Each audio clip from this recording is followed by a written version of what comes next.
Hello, my name is Brandon Collier, and I'm going to introduce you to the vocabulary app called ProLingo. First, Cameron is the owner and practitioner of her own practice. She's been recognized as one of the leading up and coming therapists in her region, and she wants to continue helping and connecting with her patients and the world.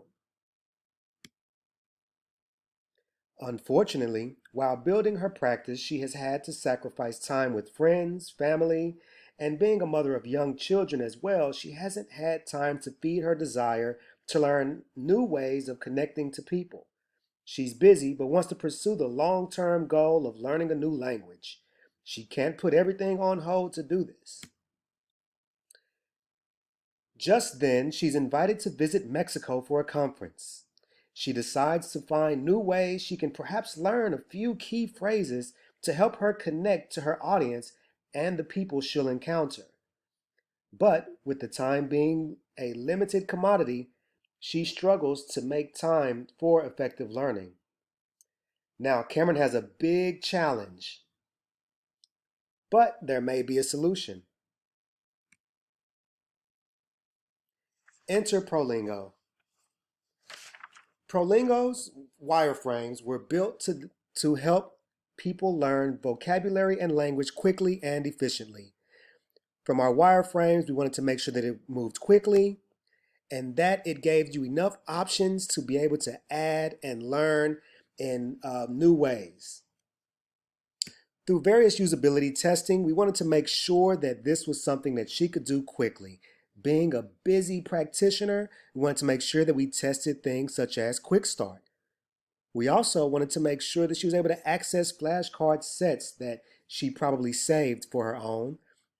Also, creating a new flashcard. And finally, quick saving a flashcard to make sure that you're able to quickly save and create custom sets using ProLingo. In some of the earlier prototypes, some of the different vocabulary used was not very clear. For example, on the startup screen, we were unable to have people understand the difference between sign up and register. So having a clear language there was imperative. Also, in some of the early prototypes, we had the home screen and the flashcard itself having some different difficulties and missing a few key elements that people needed to navigate. Some of the feedback that we received during the usability tests, during the usability testing, was does flashcard and card mean the same thing? So we had to improve that and make sure that we use consistent language throughout the entire app. Where do I enter a word after I type it? Clearly, we needed to add an enter button, especially when we're going to be timing this during the games. And as I mentioned on the previous time, the quick start was good, but people didn't know where to sign in if they were already registered, which is something we definitely want people to do. We want them to be able to come back and use the app over and over again. Now, once they are registered, typically they won't have to sign in. However, if they did have to uninstall and reinstall the app, or if something happens, then we want them to be able to sign in and not have to go through Quick Start or anything like that to re-register. We want them to know exactly what to do. So some of the next steps we wanted to add is going to be some micro learning progression. We want to make sure that they are bite-sized chunks of information that people can do quickly and easily, no more than 10 minutes at a time. We also find that people are more engaged when there's a competitive social gaming aspect. If you can invite friends, if you can compete with your friends, it often helps you to continue challenging each other. We've seen this work in different social apps, in social media across the board. So having a competitive social gaming aspect is going to be critical to increasing loyalty and keeping people engaged with the app. We also wanted to add some additional editing capabilities. We want to be able to have our users be able to add their own photos, to be able to make quick tips of their own, any mnemonic devices that they need to help them with remembering the information, as well as expanding it in such a way that makes sense for them. And with the flashcard sets, we want people to be able to compartmentalize the different sets that they'll use. Right now, we've used Spanish as the example, but as different languages, someone may want to learn something else. We want to be able to do that.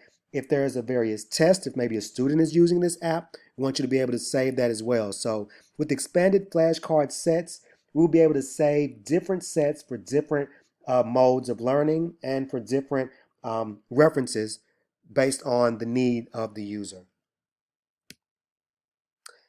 So when Cameron learned all of this through this huge opportunity to expand her business and achieve a life goal at the same time, she was able to do this by searching words via online and creating customizable study and learning. And she gave a killer speech at her conference there in Mexico.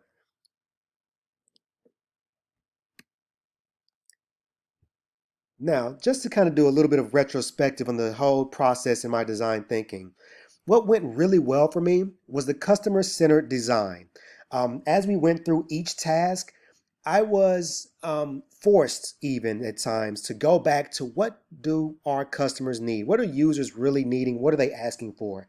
I came into this example, into this project with my own ideas, and through the user interviews and the usability testing, we were able to continue to keep the customer focused and at the center. So I think that is a huge, huge pro to using design thinking. And also the wireframes, once that pencil starts going, you get to come up with a lot of different ideas, and the wireframes is a great way to do that. Now, some of the opportunities that I have with my design thinking and in prototyping and going through the user experience design in general is going to be some of the usability testing. Being able to have someone there and really be able to record and acknowledge what they're doing and not be tempted to prompt them would be something of an opportunity for me to better prep and to better have a experience with the usability testing in general. Prototyping on paper, another opportunity. As we can understand, this is a new app for me. So learning how to use the Marvel app, POP app was exciting, but it also took a little bit of learning to do it. So for example, some of the screenshots that I took did not quite fill out the screen the way I would have hoped to.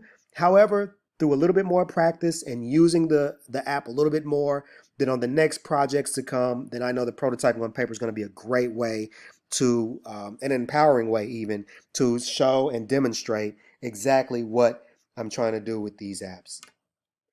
So that's it for me. Thank you so much for your time and taking a chance to look at ProLingo. You can go to the link listed below. Otherwise, thank you so much for your time and have a great day.